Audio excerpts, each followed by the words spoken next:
Hi, Cecilia. Hi, Barbara. I've worked for Barbara and with Barbara. We've been friends for 25 years. So At least. or more. So you made this masterpiece, which appears at the top of every list of the greatest documentaries of all times and the most important documentaries of all times. Thank you for making it. I'd like to start with, how did the film come about? What led you down to Kentucky, and what was the pre-production like? I was in my apartment, and I was listening to the radio, and I always loved NPR, much to the chagrin of my son, who would have liked to have heard anything else. And it said that there was a reform movement, and they were going to fight W.A. Tony Boyle, and I just borrowed $12,000 from this guy named Tom Brandon, who distributed films as a loan, and off we went. We were a very small crew. We looked like total hippies, really outsiders, and we started filming. The first person I think we started filming was Nimrod Workman, who was on his porch, singing, and he was the one who said they care more about a mule than they do a man. And then his daughter, Phyllis Boyens, joined him when Yablonsky, his wife and daughter, were murdered. Our first day in Harlan County was pretty heavy. I went and met with the organizers, and they said, well, everybody has to have a gun. And I grew up in Scarsdale, New York, which is Westchester County, and nobody had guns there. And so he said, well, you have to pick one. And so there was a tiny little gun that had pink on it. And so I took that one. And so he said, okay, go down at 4 o'clock in the morning and you'll join the picket line. So at 4 o'clock in the morning or 3 o'clock in the morning, off we went. And we were going down this big hill that didn't have any guard posts or anything, and it was wet, and another car skidded past us, and we went over. And we walked to the picket line, because the first time we met the women, they didn't trust us.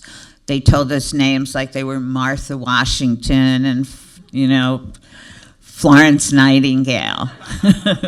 And after that, they heard what happened, and, things traveled past in Harlan County, so everybody knew. And we were taken into their homes and given total access, and that's really how it began. Well, I wanted to ask you how you earned their trust and how you got that access, but I think you did answer that. It just feels so immersive that you take us inside the lives of the miners. So if you wanted to elaborate any more on those relationships, and also maybe for Phil, the camera just feels so close. It feels that you two are right there, and I'd love to hear about the choices of the camera, what kind of lens you use, and what makes it feel so intimate. I really didn't shoot a lot of this film. I shot maybe a quarter of it, maybe. That's a lot. Maybe. But we used at the time, we were using Nagras, which was a sound recording thing, and Eclairs, which were French motion picture cameras that I think Jean LaRouche started using to shoot documentaries, and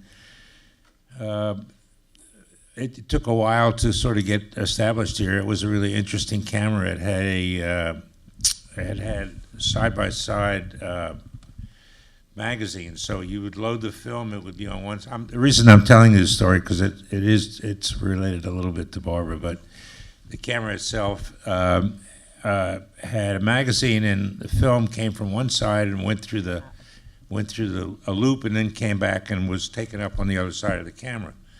So anyway, and we used French zoom lenses, and because the cameras were handheld, we were always close to the people. Wherever sometimes you put your hand on somebody, so you kind of get to figure out how far you were from them, to figure out how to focus. Because a lot of time cameras were also very dim, and sometimes you couldn't see things, so you had to kind of guess what the focus was. But anyway, to get back to the camera, Barbara and I at one point were up on a mountain, and after shooting some interviews, and we noticed that there was a car behind us following us, and we were on kind of an icy road up on top of the mountain, and this car follows, and finally, I guess at the bottom of the hill, like pulled in front of us and pulled us over, and was it Basil? Oh no, it was in Wheeling, I guess, because they knew my name. You were supposed to call me by a pretend name, remember? Oh, yeah, and I called you Barbara. And you called me Barbara. That sounds like me. Yeah. And they knew it. Right. And so they started following us to want to get the film back. Yes, they demanded. Eventually, they stopped us and they demanded we give them the film that we had shot. And they really chased us. I mean, yeah, it was thank goodness Phil was driving and not me. I mean, somebody was on the back. I think Barbara was laying on the floor in the back of the car. Anyway, we were pretty scared, so they said, "Well, give us the film." But the interesting thing about the camera is that the exposed film was on one side, and the film that was not exposed was on the other side. I opened up the side of the camera where the unexposed film was, and I tore it off and I gave it to them. And that sort of saved the day. Yay, Phil. But they really gave us a chase. I was sitting next to you because thinking, okay. I thought somebody was on the floor in the back. Maybe it was my camera assistant who was... Right. Anyway. It was 50 years ago. I don't know. How did you determine what to shoot every day? Were you getting tips or late night phone calls? Now, Barbara would be over my shoulder saying, "Shoot that. Get that. Get closer." I think that's No. Listen, I'm still in love with Barbara 50 years later, so I didn't take offense. But she had a way of letting you know what you needed to shoot. So, and I guess everybody knows that. Barbara is an activist filmmaker, right? She doesn't just walk in there and take for granted what's going on. She's a part of it, And I think I've never had a chance to say this, but part of my political education came from being with Barbara. I grew up in a little town in New Jersey. I didn't know anything about politics, and the people that Barbara hung around with, the other cameraman, really informed me about how the world ran, and I still appreciate it today. Well, you're one of my oldest friends, Yes. and I adore you. Thank you, Barbara. So I wanted to know what that process looked like. You seem to be always in the exact right place at the right time on this film. So were you getting information day by day? I imagine there wasn't a lot of pre-production planning. No, we lived with the miners, and we'd be, on the floors and mattresses, and there was no indoor plumbing, so we had to take, showers, baths in a bucket, And every time I got into the bucket, everybody would laugh and try to take pictures of me in the bucket. And I also slept with one of the young kids who had accidents every night, so I'd wake up a little wet next to her. It was not the most pleasant thing. And when we didn't have, we thought we had an hour, we'd go somewhere to buy fresh fruit and vegetables for them because they were eating sugar or anything they could get their hands on, the kids. So because I was living with them, I knew everything that was happening at every moment. Can you talk a little bit about the women? You mentioned them, but to see them going from being reluctant and maybe talking about their husband's safety to the role they eventually took on is so powerful. Did you see them grow and develop into activists themselves? Well, they were my role models, so they taught me a lot. They watched, their grandfathers go into the mine and their fathers go into the mine, and they wanted to do something and had been waiting a very long time to do something. And once they started, they didn't stop. I adored Lois Scott. She was the one who took the gun out of her dress. And she was simply amazing and taught me so much about fear, not to be scared, to do things, never to be silent. So for me, it was a growing situation, and I didn't know if I was ever going to go back to New York City and leave all these people that I cared so much about. And I remember the day that we got machine gunned with semi-automatic carbines with tracer bullets that lit up the mountainside. I called my parents and I said, well, today we got machine gunned. And my mother said, I forbid you to stay there another day. You come right home. And I said, only kidding, Mom. And she said, well, don't tease like that. And I said, I won't. I want to make sure we touch on the music. How did you combine the music? It just felt like the music was coming out of the scenes and the moments. So how did you combine that organic source music with a soundtrack? The music was very important, truly important. Miners are geographically isolated, and the way they tell each other what's happening is through their music. Sometimes I had a rough time. Dave Morris, who became a really close friend of mine, when I first knocked on his door in West Virginia and asked him if he would do some of the music, he opened the film and with Dark as a Dungeon, and he also sang the Mannington mine disaster plus lots of underpinning. He said, I'm not going to let no Yankee girl go. You're an outsider. I'm not going to do any music for you. And I don't play an instrument very well, but I picked up a fiddle and somehow the music came out okay.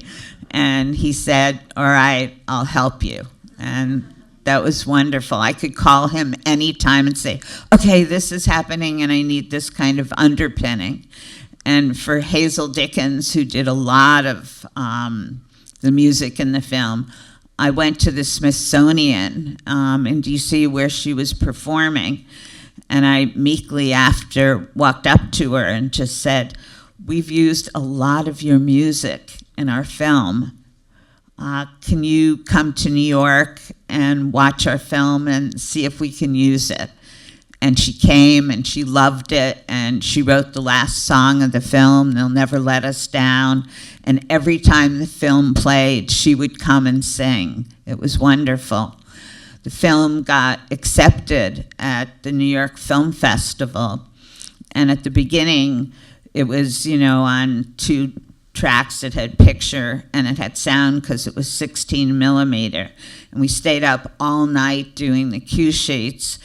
And the festival said, no, we can't take a film like that. And then this woman, Barbara Kopple from the New York State Foundation on the Arts, said, well, you're looking at a film on the Hells Angels, who was also done by a friend of mine, Leon Gast. You have to look at this one. So I brought the film up, and when I came to pick it up, I thought, oh no, the track broke. Something terrible has happened, because they're all around the doors.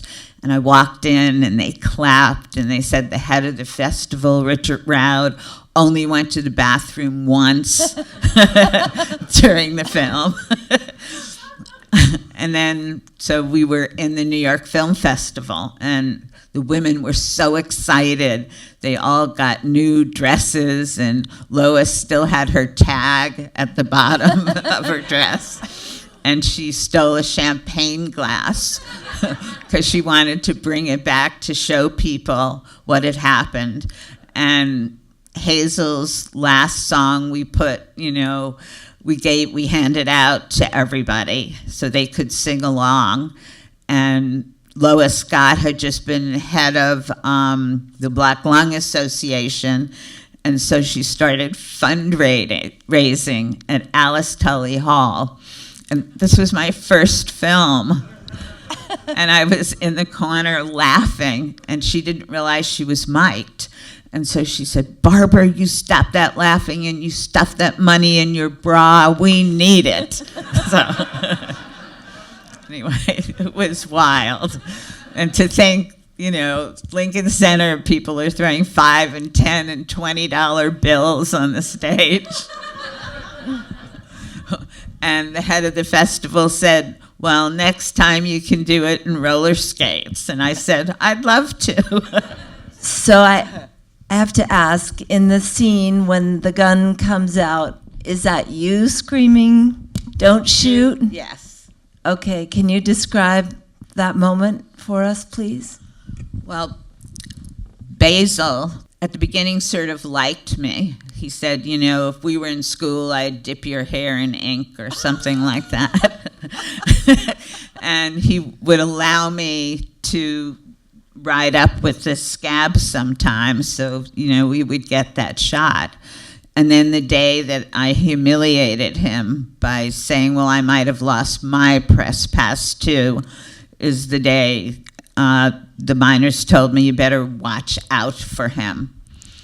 And wasn't he in the Bataan Death March or something? what? Was he in the Bataan Death March, where like 50,000 Americans died? Yeah, he survived the Bataan Death March. That's amazing you remembered that.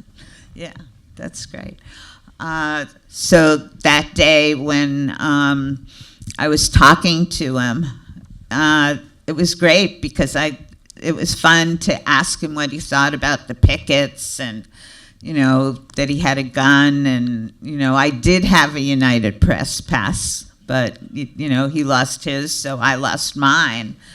And am I answering your question? Yeah, but I think we feel that as a filmmaker, you could have been shot at that day. And did you have a sense of putting your life on the line? I guess I wasn't thinking about that. I was thinking about, protecting the crew, because they came forward, and I thought in my head really quickly, okay, well, maybe they won't hurt a woman as much, so you can see me if you slow down the film, walking with my headsets and everything. And they got me first, and then they got Hart, and then they got Ann, so they got all three of us. And they were kicking me, but I had my Nagra in front of me, so it didn't hurt. But Hart got hurt. I think he had to go to the hospital when we got back to New York, because they really stomped on his hand and tried to break his camera, and we had to gaffer tape the camera back together again. So that was pretty frightening. Those scenes of the young mother whose husband was killed, Lawrence Jones, are so moving. I'm curious about that family. Did you stay in touch with that mother, and where is that baby today? Have they seen Harlan County, USA? Yes, everybody saw Harlan County, USA, because right after the New York Film Festival, we went down to Harlan County and showed it. And the Ku Klux Klan, had, put up flags and things, and was a little scary, but they had it at the Multi-Everett Center where all the meetings and everything took place. And people were wheeled in who had had black lung and wheeled in on a gurney to see it. And they all loved it and were shouting at it. And then people came up to me afterwards and said, well, how come I wasn't in it more? I said, well, you didn't want to be. So it was an incredible thing to be there and to witness that. And I really felt like they were my family. Can you talk about how long you spent with them? Because I think we see that we're in the 10th month of the strike, and then is it 13 months before they get a contract? Yes. Were you there? I was there. The only time I would go home is to try to raise money. And when I went home, I had to walk up, and I took all the equipment up, and my kind of had to turn my lights off, and I had candles, and I used to feel sorry for myself and sing in the bathtub Bob Marley's, you can do it if you really can, if you really want. So that gave me some strength. And plus, the labs were getting really angry at me. At Duart, Irwin Young was wonderful, and he was the head of Duart, and he said, you don't have to pay anything till you get it. But then there was another guy named Howie Funch, and he used to bring me into his room, and he'd have my invoice marked in red of how much I owed him, and I didn't have a cent. And I knew that he had a big yacht, so I tried to segue the conversation to him to his yacht, and it worked. So much more to ask, but I think we should give the audience a chance to ask a few questions. Yes, the question is about the state of the union movement today and what Barbara learned then and how you can apply that to today. I learned a lot then. I learned, sort of the cliche thing of if you stand up for what you believe in, that means something, and that you can never be silent, and you always have to go after what you believe in. And right now, we're in the midst of doing a film that Cecilia turned me on to about unions. And we filmed for 6 months with UPS, which is part of the Teamsters.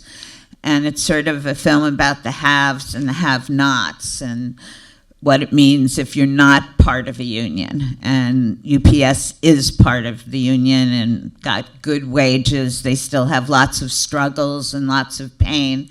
And the other group that we're filming are the deliveristas.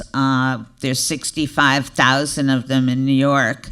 And also the women who are immigrants who clean and learn about OSHA. And there's a group called the Workers' Justice Project, and we're working out of there, and we've gone on trips with these guys, as they're delivering.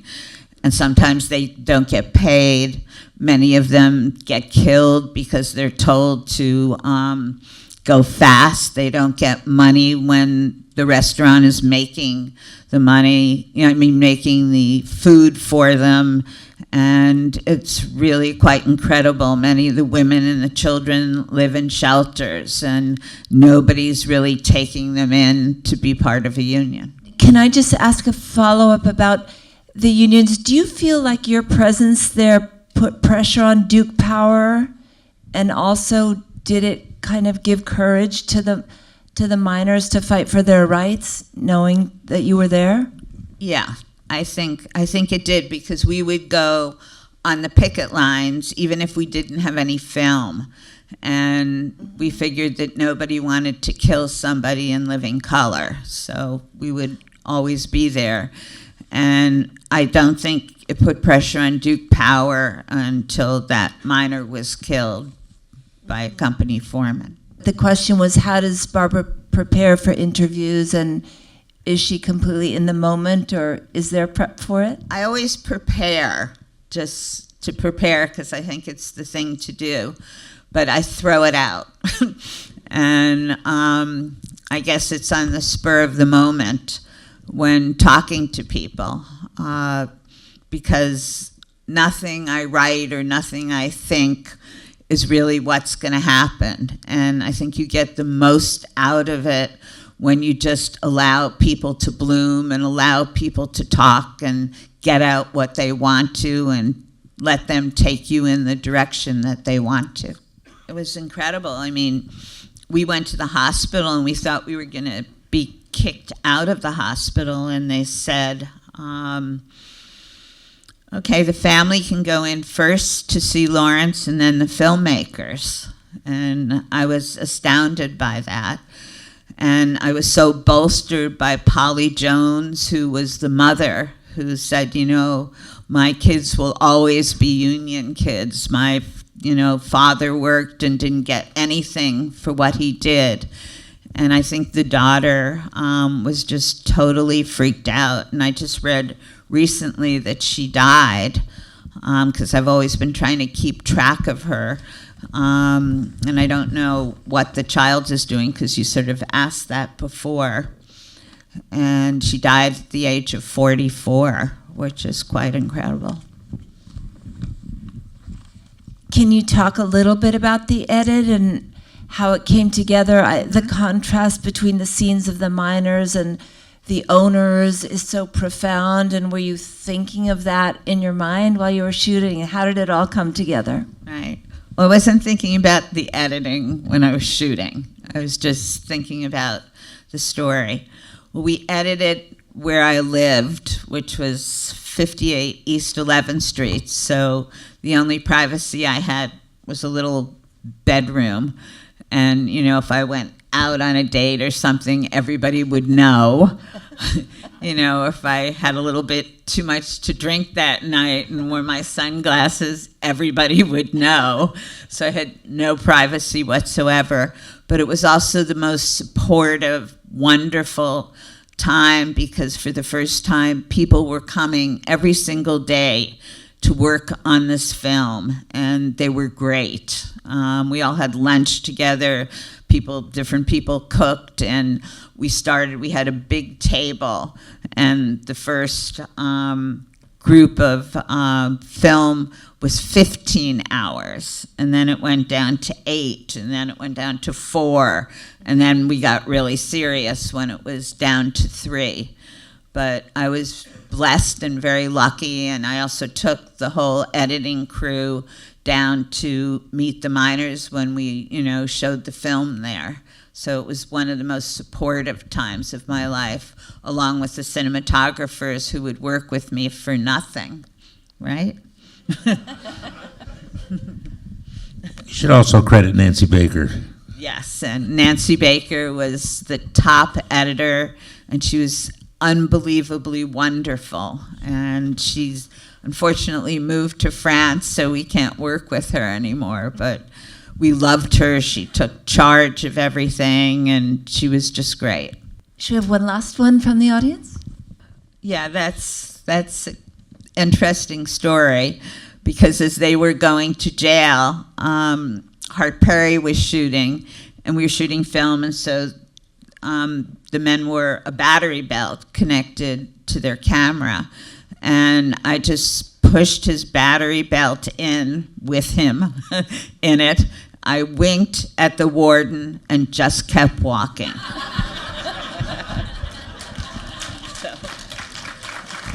I just have to ask, what did you think when you heard your name called out for the Academy Award?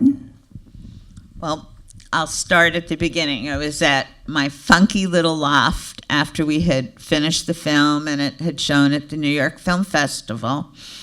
And I answered the phone, and a voice I didn't know said, "Hi, is this Barbara Kopple?" And I said, "Yes, it is." And he said, "I want to congratulate you. You've just been nominated for an Academy Award." And I just could not believe it. And I said, thank you very much. And I hung up the phone and I started dancing around the loft, jumping up and down, and it was quite amazing how I felt. I just wanted to scream it out, guess what? But I held it in. And then Don Rugoff, who was a distributor and who had distributed, Pumping Iron and so many independent films, was the distributor of this film. And I used to go on dates, and people would ask me, well, where do you want to go? And I said, to Cinematheque, which is where the film was playing. And I'd wait outside, and I'd say, pretending like I was going to go in, was this a good film or not? Or I'd go hide in the ladies' room and see if I could hear somebody talking. And I submitted it to the Academy, and Rugoff was really mad. He said, then they'll know it's a documentary, and I won't be able to get it out as much as I want to. And he took away our PR. And so I had no money, no dress, no nothing. And I came to LA, and we were in a little motel that didn't even have food, and we didn't have a car. And some friends of mine that were here helped. They helped me borrow a dress. One of them did my makeup, and she ironed my hair and gave me this really big necklace to wear that had a huge heart on it. But I didn't think I'd ever go up on the stage, so it was okay. And they put all the documentaries, filmmakers together, and we crisscrossed arms when, ours came up. And when they said Harlan County, USA, I could feel my heart beating in the room, and then two hands on either side of me pushed me up. And the great Lillian Hellman was the one that gave me the award, and you may remember she was blacklisted. She wrote many books like Julia, and I had read all of her books, and so that was thrilling. I think you did make probably the greatest documentary of all times, and this has been a wonderful conversation. Do you have any final thoughts that you want to share? Yes, I do. That I feel so safe and so loved with you, Cecilia, up here, and you, Phil, and I thank you for participating in this. We're honored to.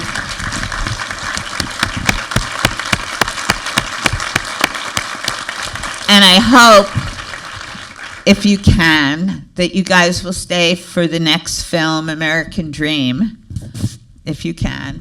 And it's a film that's pretty opposite this, but it's absolutely wonderful what people can do when they believe in themselves. And it's a small town in Austin, Minnesota, whose wages were cut from $10.69 an hour to $8.25, and they fought back. And it's not seen a lot, but maybe you'll stay. If you would, that would be great. It's pretty great.